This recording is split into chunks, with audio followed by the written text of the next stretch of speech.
Om Swastiastu. Assalamualaikum warahmatullahi wabarakatuh. Salam sejahtera, shalom, namo buddhaya, salam kebajikan.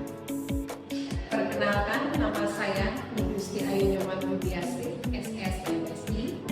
Saya dosen tetap di program studi D3 Perhotelan Akademi Pariwisata dan Pasar. Mata kuliah yang saya ambil adalah sejarah dan kebudayaan Indonesia, etiket dan pengembangan kepribadian dan kewirausahaan. Perkenankan kali ini saya menjelaskan mengenai salah satu mata kuliah yang saya ambil, yaitu sejarah dan kebudayaan Indonesia dengan metode delivery, interaktif, dan asesmen. Sebagai dosen, saya telah menjalankan Tridharma Perguruan Tinggi yang terdiri dari pengajaran, penelitian, dan pengabdian. Video ini dibuat untuk memenuhi salah satu syarat untuk sertifikasi dosen, yaitu pernyataan diri dosen, kunjung kerja Tridharma Perguruan Tinggi atau PDD UKTPT di bidang pendidikan. Izinkan saya akan menyampaikan deskripsi dan informasi umum dari mata kuliah sejarah dan kebudayaan Indonesia. Mata kuliah sejarah dan kebudayaan Indonesia merupakan mata kuliah wajib yang ditempuh pada semester 3 oleh mahasiswa program studi D3 Usaha Perjalanan Wisata Akademi Pariwisata dan Pasar dengan bobot SKS, di mana mahasiswa mampu mengetahui, memahami, mengobservasi, menganalisis, dan dapat menjelaskan secara baik dan efektif tentang sejarah dan kebudayaan Indonesia. Metode pengajaran yang saya lakukan adalah delivery, yaitu penyampaian materi pembelajaran menggunakan media PowerPoint, video pembelajaran, YouTube, dan grup kelompok belajar bersama. Untuk interaktif, melakukan forum diskusi, komunikasi dua arah saat perkuliahan, tanya jawab, diskusi kelompok, dan kuis. Sedangkan untuk asesmen, melakukan penilaian terhadap keaktifan, penugasan, kuis, UTS, dan UAS. Sistem pembelajaran dilakukan secara tatap muka sebanyak 16 kali pertemuan dengan 7 pertemuan perkuliahan sebelum UTS dan UTS. Kemudian 7 pertemuan perkuliahan sebelum UAS dan UAS. Bobot penilaian adalah kehadiran, perilaku, penugasan baik kelompok maupun individu, UTS dan UAS. Adapun bahan kajian dari mata kuliah sejarah dan kebudayaan Indonesia adalah sesuai dengan RTS yang terangkum sebagai berikut: pengertian sejarah dan budaya, wujud dan komponen sejarah dan budaya, penyebab perbedaan kebudayaan, faktor pembentuk keberagaman kebudayaan di Indonesia, keberagaman budaya lokal dan contoh hasil kebudayaan masyarakat Indonesia, lokal jenius atau kearifan lokal, sejarah masuknya agama Hindu dan Buddha ke Indonesia, sejarah berdirinya Kerajaan Bali Kuno, masa-masa pemerintahan raja-raja Kerajaan Bali Kuno, bangunan suci peninggalan bersejarah Kerajaan Bali Kuno dan makna simbolisnya, serta situs bersejarah sebagai tempat wisata budaya. Demikian informasi yang bisa saya sampaikan terkait dengan pembelajaran mata kuliah sejarah dan kebudayaan Indonesia. Berikut video proses pembelajaran tatap muka mikrochip di kelas untuk pokok bahasan lokal jenius atau kearifan. Sore anak-anak. Apa kabar hari ini? Baik. Semoga semuanya baik-baik ya. Sebelum kita memulai mata kuliah hari ini, mata kuliah sejarah dan kebudayaan Indonesia, kita berdoa dulu menurut keyakinan masing-masing. Doa mulai.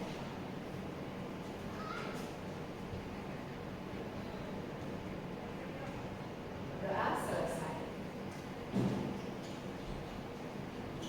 Oke, pada hari ini kita memasuki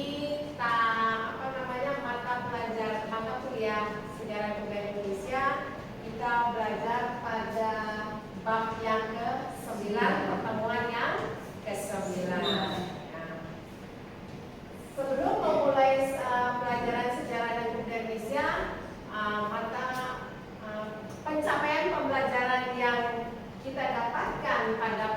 ke-9 ini adalah untuk mencapai di mana mahasiswa dapat memahami dan mengerti bagaimana sejarah dan kebudayaan Indonesia itu sendiri, kemudian diimplementasikan dalam kehidupan mahasiswa sendiri ketika di masyarakat.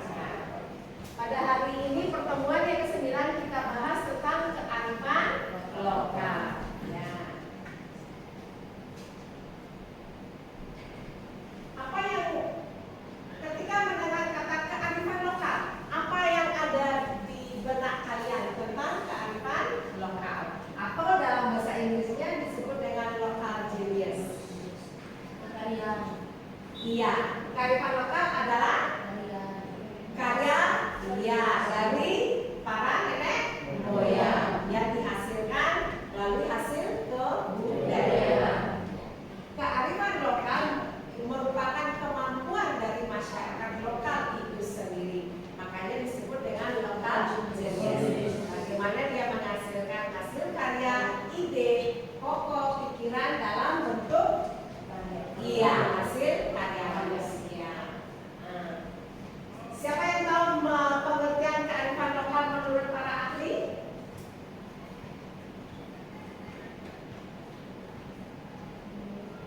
Ya, ada yang bisa? Apa? Ya, silakan.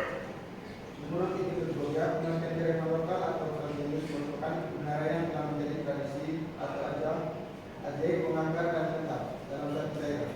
Iya, merupakan kearifan lokal yang dihasilkan oleh masyarakat lokal suatu daerah. Merupakan keajaiban ya, karena dihasilkan oleh ide pikiran. Sekarang kita bahas tentang konsep kearifan lokal.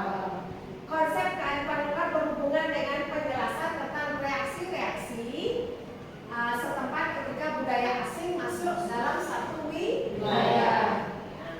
Ada yang tahu konsep kearifan lokal yang muncul, yang mempunyai keistimewaan atau mempunyai jati diri? Jadi dia mempunyai jati diri tersendiri yang ada di Indonesia. Kearifan lokal apa? Ibu kasih contoh satu adalah gotong royong. Ya, gotong royong merupakan hasil dari kearifan lokal yang masih dipakai sampai sekarang. Oke. Nah, kearifan lokal berarti dia menciptakan pencapaian yang terjadi, ya, bisa dihasilkan dalam bentuk pembangunan, hasil kebudayaan, ya, apa lagi? Seni, ada apa lagi? Aturan adat istiadat. Bisa kasih contoh untuk seni bangunan? Candi Borobudur, apa lagi? Candi Prambanan. Iya, kemudian kalau dalam bentuk pelayanan, biasanya bangsa Bugis dia mempunyai kearifan lokal yang diciptakan sendiri. Adanya kapal pinisi. Ya. Kemudian kalau berhubungan dengan sistem tulisan, khusus untuk daerah Jawa dan Bali dia mempunyai tulisan kearifan lokal, ya, tulisan aksara Jawa dan Bali. Kalau daerah lain ada? Iya, tidak mungkin dengan tulisan huruf Latin. Kemudian dalam bentuk kesenian rakyat, tarian, wayang, gamelan. Boleh makanan khas. Ya, kalau bentuk kesenian berarti tarian daerah. Bisa juga dalam bentuk busana pakaian adat tradisional. Kalau seni ukir atau pahat, lukisan, iya, atau disebut dengan relief. Apa lagi? Ada yang tahu? Selain lukisan, mungkin ada dari karya sastra kuno, bisa juga kidung atau nyanyian. Kita boleh, ya, dan sebagainya. Ya. Ada pertanyaan sebelum kita memasuki bagaimana contoh dari beberapa kearifan lokal yang bisa kita gunakan di masyarakat yang masih terpakai. Pertama adalah bahasa daerah. Kemudian apa lagi?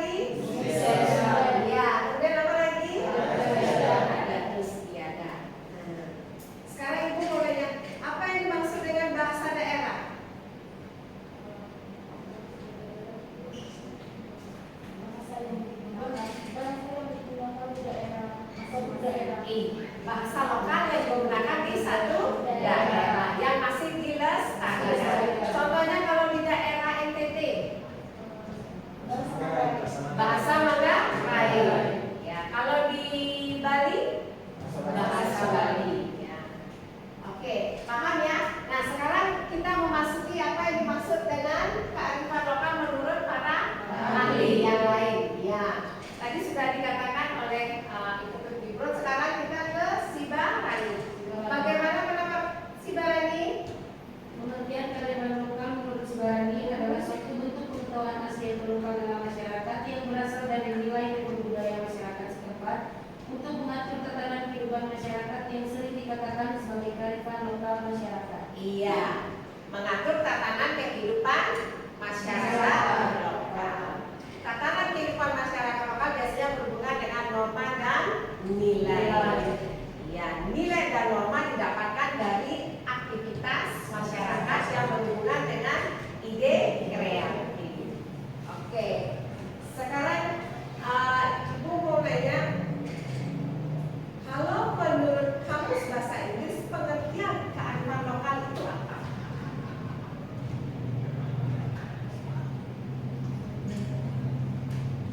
Menurut Kamus Bahasa Indonesia adalah terdiri dari dua kata yaitu kearifan atau wisdom dan lokal.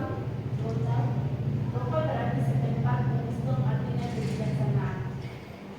Dengan kata lain, maka kata lokal wisdom atau kearifan lokal bisa dipahami sebagai gagasan-gagasan, nilai-nilai, pandangan-pandangan setempat yang sifatnya bijaksana, penuh kearifan, nilai-nilai baik yang tertanam dan diikuti oleh semua anggota masyarakat. Iya, kearifan lokal atau local genius ya, itu berarti wisdom manusia. Wisdom itu artinya kebijaksanaan atau kearifan yang diciptakan pada masyarakat setempat. Iya.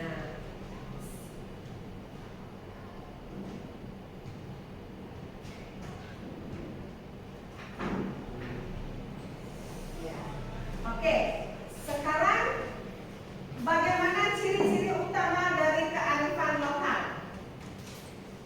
Ciri utama dari kearifan lokal adalah membentuk kearifan lokal itu sendiri dengan dari pengalaman-pengalaman masyarakat lokal tersebut. Nah, pengalaman-pengalaman masyarakat lokal tersebut pasti berasal dari nilai-nilai baik yang diatur dari norma susila. Nah, kemudian nilai-nilai tersebut diekspresikan dalam bentuk ide, kreativitas, gagasan sehingga menghasilkan kebudayaan. Adapun ciri-ciri utama dari kearifan lokal adalah satu, kearifan lokal merupakan bentuk warisan. Ya, peradaban budaya dilaksanakan secara terus-menerus dari satu generasi ke generasi. Warisan apa yang kita dapatkan dari nenek moyang kita dari zaman dulu sampai sekarang? Bahasa daerah, pintar sekali. Selain bahasa daerah, apa lagi warisannya? Tarian daerah, ya. Busana tradisional. Apa lagi warisannya? Alat musik tradisional. Wah, pintar sekali ini mahasiswanya. Oke, yang kedua, kearifan lokal adalah bisa menjadi pengendali ya dari berbagai pengaruh asing. Tahu maksudnya? Iya. Maksudnya budaya-budaya asing bagi kita sebagai masyarakat atau yang disebut lokal genius tadi bisa memilah dan mempertahankan budaya kita sendiri. Bagus ya. Dia sebagai saringan. Jadi yang positif bisa dipakai, yang negatif yang tidak digunakannya. Kemudian kearifan lokal sering berhubungan dengan bentuk nilai-nilai dan norma hidup pada masyarakat setempat. Contohnya sesuai dengan adat istiadat masyarakat. Belis ya. Ya. Apa yang dimaksud dengan belis? Mahal. Apa itu mahal? Mas kawin. Ya. Kemudian ciri utama kearifan lokal yang lain adalah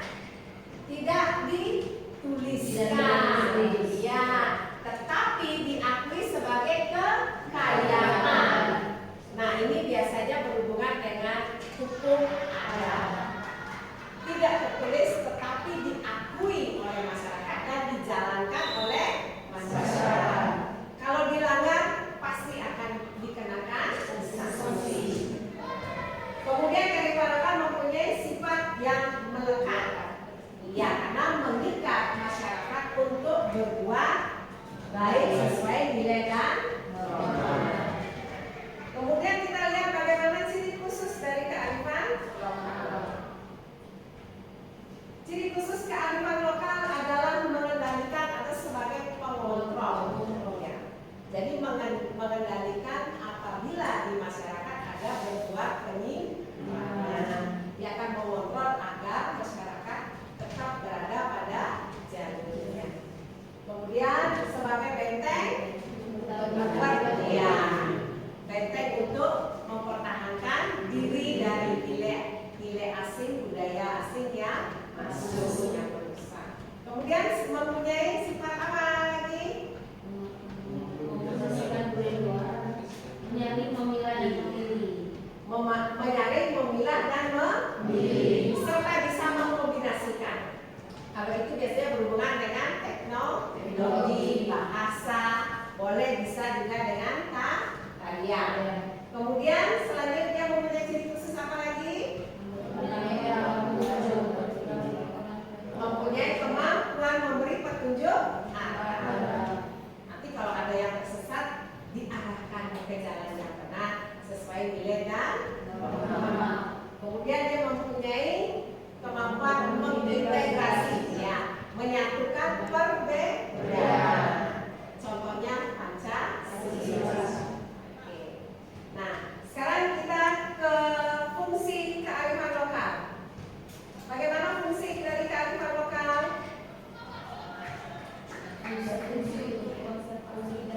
Kearifan, pintar. Kearifan lokal berfungsi untuk konservasi. Iya, atau pelestarian sumber daya alam. Ada yang disebut dengan hutan adat, berarti dilindungi oleh masyarakat adat.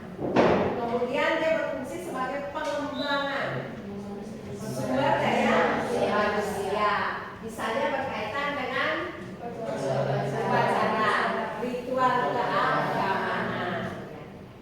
Contoh ritual keagamaan upacara: mendatangkan hujan, iya. Apalagi panen raya, ya. Ketika panen tadi pasti ada upacara ritual.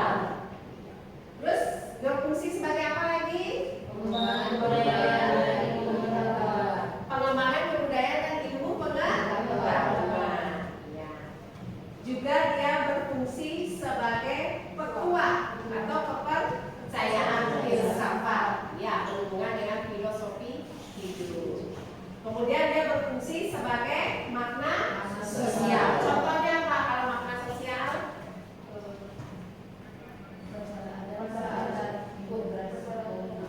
Iya, upacara adat yang saling berintegrasi secara umum. Kemudian berfungsi dan bermakna, iya, berfungsi dan bermakna pada pertanian, juga bisa kekerabatan. Kemudian berfungsi mewujudkan upacara peternakan. Nah, apa saja wujud kearifan lokal? Wujud kearifan lokal biasanya dapat kita temui dalam kehidupan masyarakat kita sendiri. Contohnya, kita tetap menjalankan adat istiadat, tetap menjalankan aturan adat, serta tetap menjalankan kebiasaan-kebiasaan yang diwariskan serta melestarikannya.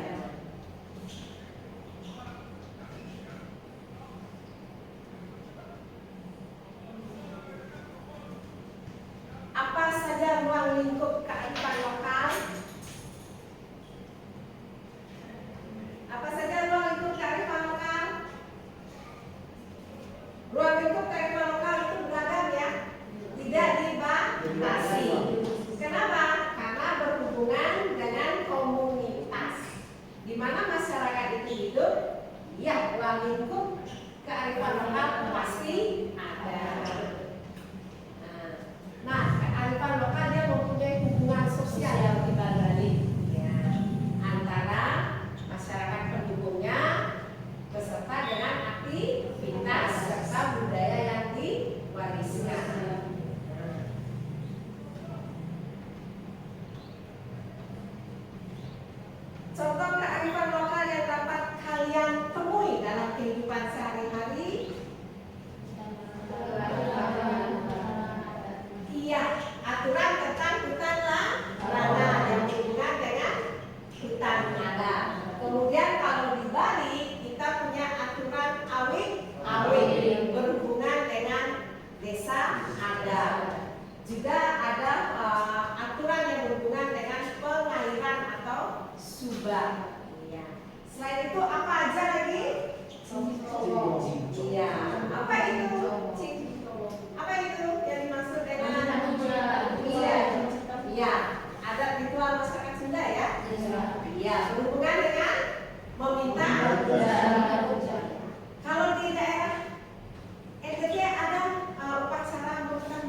agar pertanian tetap berjalan untuk kesejahteraan masyarakat. Ya, itu beberapa contoh kearifan lokal. Nah, untuk menutup pertemuan kita kali ini, Ibu berharap kalian membuat presentasi PowerPoint yang berhubungan dengan kearifan lokal. Ya, boleh membuat presentasi kearifan lokal tugas kalian dalam PowerPoint berdasarkan di daerah masing-masing. Hal itu untuk memudahkan kalian menjelaskan. Nanti kayak tadi di NTT ada upacara meminta hujan. Terus kalau di Manggarai ada upacara meminang, bagaimana dengan membayar mahar, ya dan sebagainya. Nah, jadi kalian bisa buat PowerPoint tugas yang berhubungan dengan kearifan lokal. Oke. Ada yang bertanya? Ada yang mau menanya sesuatu tentang kearifan lokal? Silakan. Ya. Di sini saya ingin bertanya, apa peran kearifan lokal dalam membangun identitas dan kebanggaan budaya suatu masyarakat?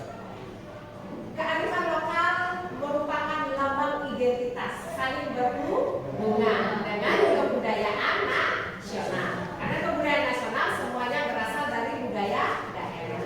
Kearifan lokal memberi kekayaan dari budaya nasional. Nah, kearifan lokal akan tumbuh